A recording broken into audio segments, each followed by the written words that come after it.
I still remember the day my parents crushed my dreams. I was 23, fresh out of business school with top grades, excited to join our family's restaurant business. Megan Mullally Neighborhood Grill was my grandfather's legacy. He started with one small diner and turned it into a successful chain of 51 restaurants across 3 states. I had worked in those restaurants since I was 15, doing every job from washing dishes to managing a store. I thought the dinner that night was to welcome me into the company. But then Dad said, "The business is going to your sister." I froze. "Carol has the right mindset for success," Dad added. I looked down at my plate, suddenly not hungry. Across the table, my sister Carol smirked. She was 26, had never worked in the restaurants, and spent most of her time shopping and posting online about being a future CEO. "But Dad," I said, my voice shaking, "I've worked in the restaurants for years. I have a business degree. I know how everything works." "That's enough, Ashley," Mom cut in, tapping her designer bracelet against her wine glass. "Your sister is a natural leader. You're just 2. She stopped and exchanged a glance with Dad. "To what?" I asked, my heart pounding. "Too simple for this kind of responsibility," she finally said. I felt like I had been slapped. Carol sighed, studying her manicured nails. "Let's be honest, Ashley. "You're the type who's happy serving tables. There's nothing wrong with that. Someone has to do it." I turned to Grandpa Eric, hoping he would speak up. He had always been my biggest supporter, teaching me about business as we worked together in his first diner. But he said nothing. He just sat there, quietly cutting his steak, his face unreadable. "It's decided," Dad announced. "Carol will take over as CEO next month. You can stay as the floor manager at the downtown location if you want." That night, I cried myself to sleep in my small apartment. All my dreams, all my hard work, thrown away. I wasn't flashy enough. I didn't fit their idea of success. The next morning, I went to work like always, holding my head high even though the staff gave me pitying looks. They had all heard the news. Months passed. Carol's idea of leadership mostly meant taking long lunches with friends and posting motivational quotes on the company's social media. I stayed quiet as she made bad decisions, ignoring advice from experienced managers. Dad supported her no matter what, even when profits started dropping. Then I met Nicholas. He walked into my restaurant one afternoon looking for lunch, and ended up staying for 4 hours, completely fascinated as I talked about how restaurants work. He was different from anyone I had ever met. Smart, kind, and truly interested in my ideas. A successful tech entrepreneur, he saw value in my simple way of running a business. Our whirlwind romance became the best part of my life. Within a year, we were planning our wedding. My family's reaction was exactly what I expected, cold and dismissive.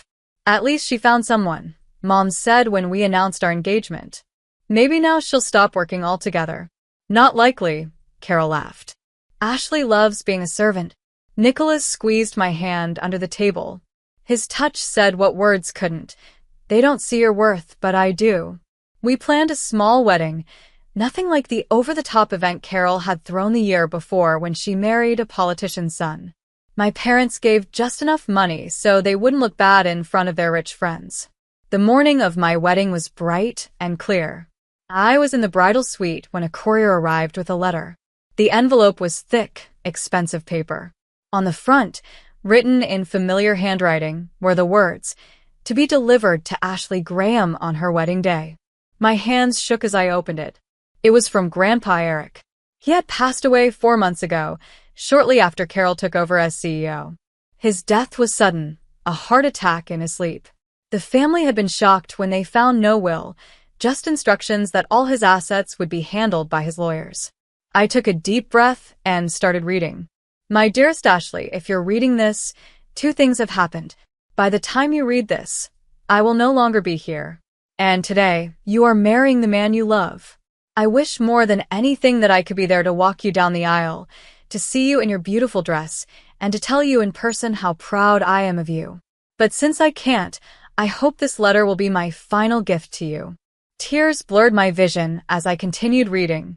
My hands trembled, my heart pounding with every word. "I have watched you be underestimated your entire life. Your parents and sister never saw your true worth. They mistook your kindness for weakness, your attention to detail for simplicity, and your hard work for servitude. But I saw something completely different. I saw myself in you. The same fire, the same determination, the same understanding of what makes a business truly successful. It's not about power or money. It's about people. It's about caring for your employees, your customers, and the heart of the company. And what your parents and sister don't know, Ashley, is that they never truly had control over Megan Mullally Neighborhood Grill. My breath caught in my throat. I gripped the letter tighter, my hands shaking. I never transferred ownership to your father. He thought he owned everything. He thought he was in charge.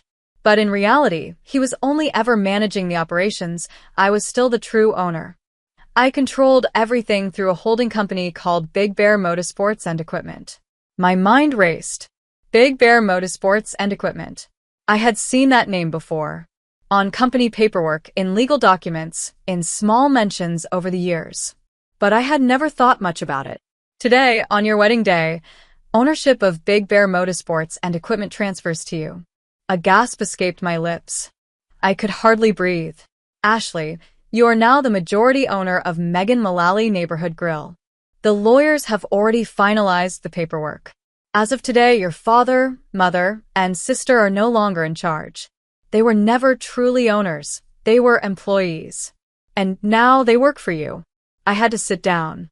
My wedding dress rustled around me as I lowered myself onto the chair, my heart pounding so hard I thought it might burst.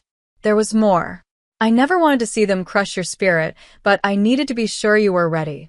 I needed you to understand every part of the business, from washing dishes to running a full restaurant. I needed you to learn humility, to work harder than anyone else, to prove to yourself, not just to them, that you deserved this. Most importantly, I needed you to find someone who valued you for who you are, not for what they could gain from you. Now it's time to show them what true leadership looks like, Ashley. Show them what you've always been capable of. And remember, sometimes the best revenge isn't about getting even. It's about rising above. With all my love, Grandpa Eric. P.S. There's a board meeting scheduled for Friday morning. Don't be late, CEO. As if on cue, my phone buzzed. I looked down and saw an email from Grandpa's lawyers. My fingers shook as I opened it. It was all real. Attached were the official documents confirming my ownership, the meeting agenda for Friday, and, shockingly, evidence of Carol's mismanagement over the past months. A loud knock on the door made me jump. Ashley, are you ready? It was Nicholas. Something's going on outside. Your family is making a scene. From inside the bridal suite, I could hear raised voices coming from the garden, the very place where my wedding ceremony was supposed to happen. My family was arguing, their voices sharp and urgent. I took a deep breath, squared my shoulders, and reached for the door handle. No more feeling small. No more doubting myself. As soon as I stepped out, Nicholas looked at me. His sharp eyes scanned my face, instantly noticing that something had changed. Everything okay? He asked softly. Without a word, I handed him Grandpa Eric's letter. His expression shifted as he read, his brows raising in surprise. Then, slowly, a smile spread across his face. Well, he said, looking amused. This explains why your father is out there yelling about an emergency board meeting notification he just received. I exhaled, feeling stronger than I had in years. I reached for Nicholas's hand, gripping it tightly. Shall we handle this before our wedding? I asked. He chuckled and kissed my forehead. Lead the way, CEO. As we walked toward the garden, Carol's high-pitched voice rang out. This has to be a mistake. I'm the CEO. I run this company. I stepped onto the garden path, the morning sun catching the white fabric of my wedding dress.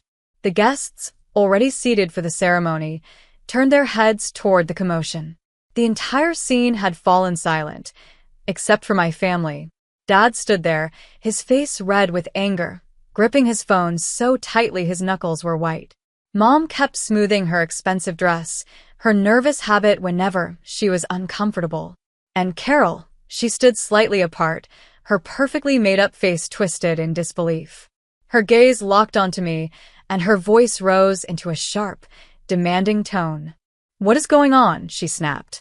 "Why are we getting emails about an emergency board meeting?"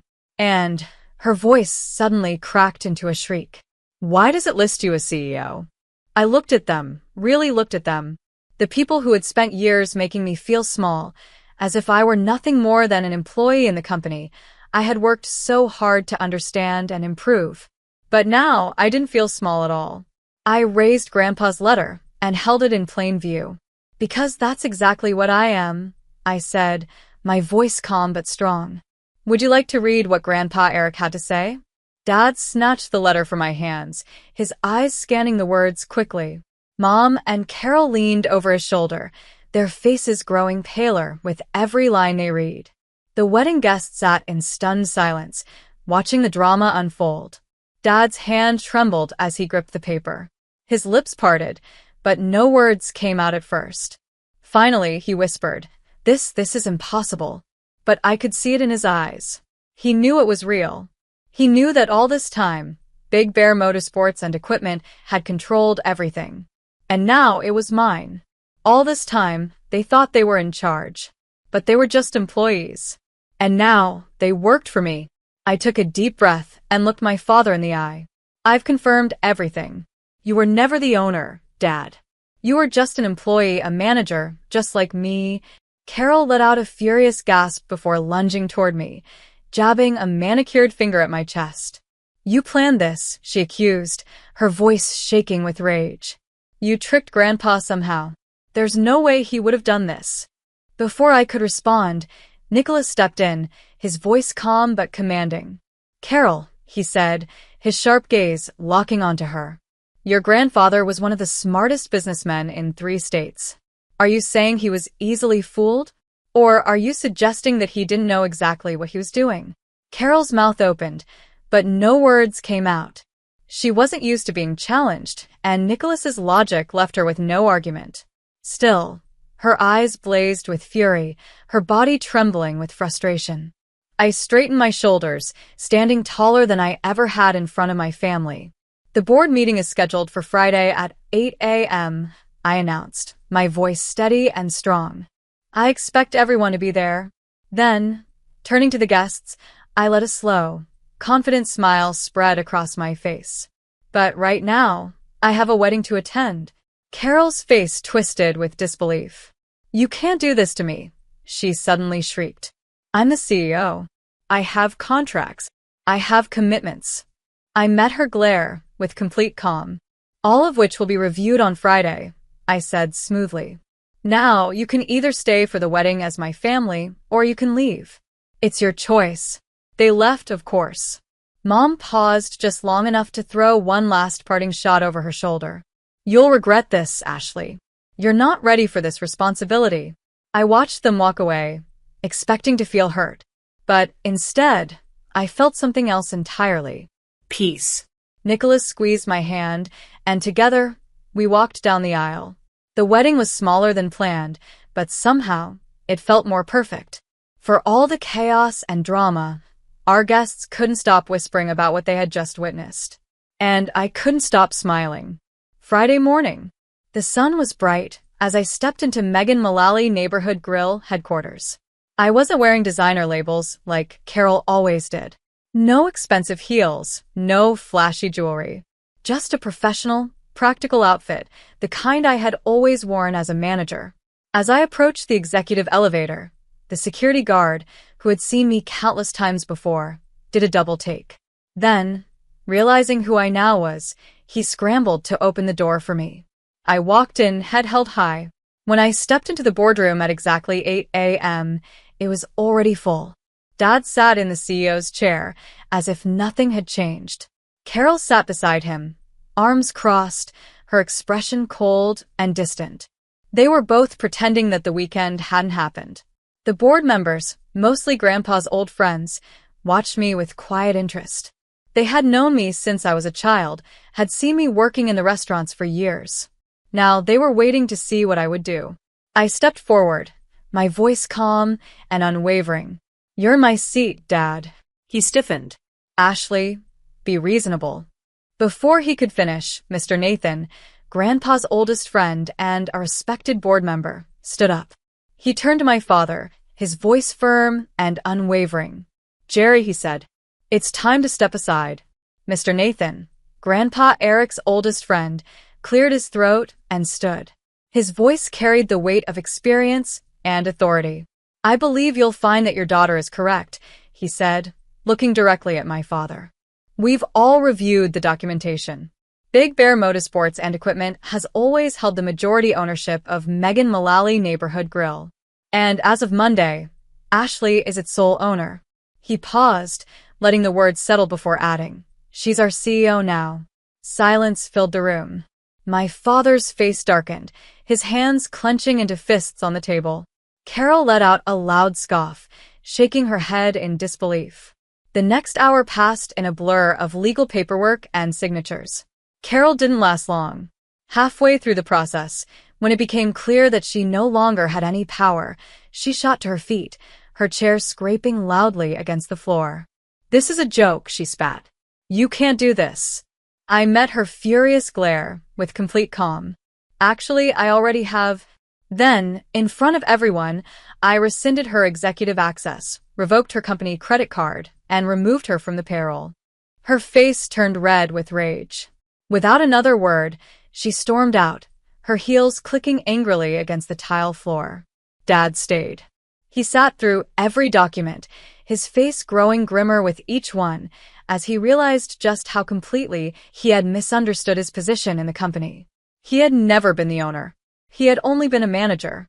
When the last signature was in place, I set my pen down and looked around the room. "Now," I said, standing tall, "let's talk about the company's performance over the past few months." I pulled up a presentation I had been working on for weeks. The numbers didn't lie. Profits were down. Customer complaints had skyrocketed. 10% of our regular customers had stopped coming. Employee turnover had increased by 50%. 3 of our most profitable locations were now operating at a loss. The board members shifted uncomfortably, nodding grimly. They had suspected things were bad, but Carol had kept them in the dark. "Here's my plan to fix it," I said, clicking to the next slide. I had been preparing for this moment for years. "We're going back to basics: quality food, excellent service, and taking care of our people. Every executive, including me, will spend 1 week per quarter working in our restaurants. Grandpa's employee education program will be reinstated and expanded." As I spoke, I saw the board members sit up straighter, their expressions shifting. Some even smiled. They weren't just listening, they were believing. Even Dad looked surprised. Maybe for the first time, he was realizing how much I had learned over the years. The work begins. The next few months were the hardest I had ever worked. I visited every restaurant, met with staff at all levels, listened to their concerns, and made real changes. Nicholas was by my side every step of the way. With his tech expertise, we modernized outdated systems, making them more efficient without losing Grandpa's core values. Of course, Carol wasn't done trying to sabotage me. She spread rumors that I had stolen the company, trying to turn people against me. But the truth was easy to prove. As the restaurants began to thrive, her credibility vanished. Mom and Dad took longer to come around. At first, they watched from a distance, unsure. But they couldn't ignore the rising profits or the improving employee satisfaction scores. Dad, despite everything, still worked for the company. And now, for the first time, he worked for me. The real turning point. I never fired my father. Despite everything, I knew one thing for sure. When he focused on operations instead of status and image, he was good at what he did. And no matter what had happened between us, the business came first. But the real shift, the moment everything truly changed, came 5 months later. I was working the dinner shift at Grandpa's original diner, the very first restaurant he had ever built. It was something I did often. Staying connected to our roots wasn't just symbolic, it was necessary. That night, as I wiped down a counter, I saw them walk in. My parents. They hesitated at the entrance before making their way to their usual booth. For the first time in my life, they looked unsure, even nervous.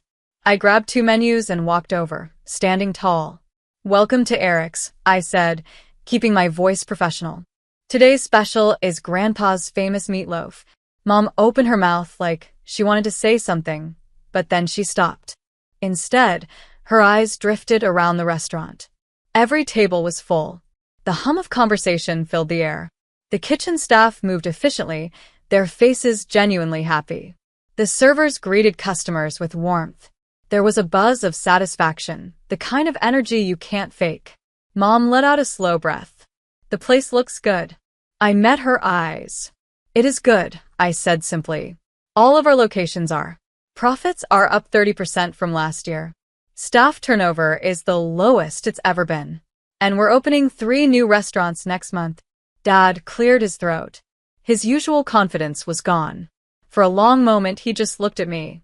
Then, finally, in a voice that was quieter than I had ever heard from him, he said, "We were wrong." I felt Nicholas's gaze on me from across the diner, but I kept my focus on my father. About you. About everything. He exhaled, shaking his head slightly. Your grandfather, he knew exactly what he was doing. A familiar weight pressed against my pocket, the weight of a small, worn set of keys. The same keys Grandpa had handed me when I was just 15 years old, standing in this very diner, ready for my first shift as a dishwasher. Success isn't about looking important, I said softly, my fingers brushing against the keys. It's about being important to your people. Mom swallowed hard. She glanced at Dad, then back at me. And Carol, she asked hesitantly. I didn't hesitate. She's welcome to apply for an entry-level position.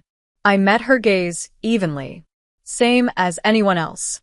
If she wants to be part of this, she'll have to earn it. Mom nodded slowly, the realization settling in. This wasn't just my company now. It was my rules. I took their orders and left them alone to process everything. How the daughter they had dismissed, the simple girl they had underestimated, had completely transformed their world. Full circle. Later that night, after we closed, I found myself in Grandpa's old office. My office now. The room still smelled of coffee and paper, like it always had. The walls were lined with old photos, memories of where this company had started. My gaze landed on a framed letter hanging next to Grandpa's picture. The letter he had left me on my wedding day. The letter that had changed everything. Nicholas walked in, carrying 3 cups of coffee, and handed one to me. Then, like he had every night since this journey began, he sat beside me. "Penny for your thoughts?" he asked. I smiled, tracing my finger along the frame of Grandpa's photo. Just thinking about how sometimes the best revenge isn't about getting even. I exhaled, my heart full. It's about proving them wrong, by being exactly who you always were. Nicholas chuckled softly. And who is that? I turned to him, already knowing the answer. The girl who loved this business enough to start as a dishwasher. The woman who knows every employee's name. The CEO who still works the dinner shift. I stood up, gathering my things. Come on, let's go home, I said to Nicholas with a smile. We're hosting the employee scholarship dinner tomorrow, and I want to make Grandpa's famous apple pie for it. Nicholas chuckled. You baking? This I have to see. I laughed, feeling lighter than I had in years. As we walked out, I paused in front of the old wooden sign hanging in the diner's lobby, the very first one Grandpa had put up when he opened this place.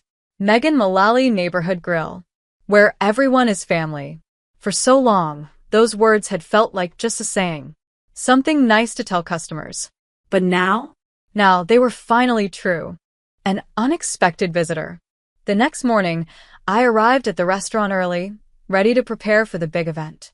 But as I stepped into the lobby, I stopped in my tracks. Carol was there. She sat on one of the chairs, holding a piece of paper in her hands. She looked different. Her usual designer clothes were gone. There was no expensive jewelry, no flawless makeup. Instead, she wore simple jeans and a sweater. Her hair, usually styled perfectly, was tied back in a low ponytail. She looked nervous. When she saw me, she stood up and held out the paper. A job application. I'd like to apply for a server position, she said softly. If that's okay. I looked at my sister, and, for the first time, I saw something I had never seen before. Humility. I took the application from her hands, meeting her eyes. Training starts Friday at 6 a.m., I said. Don't be late. She nodded. I won't. The truth about family. As I watched her walk away, I realized something. Sometimes, family has to fall apart completely before it can be rebuilt into something stronger. And sometimes, the person everyone called simple turns out to be the only one strong enough to put it all back together. Grandpa had known that all along. And now, so did everyone else.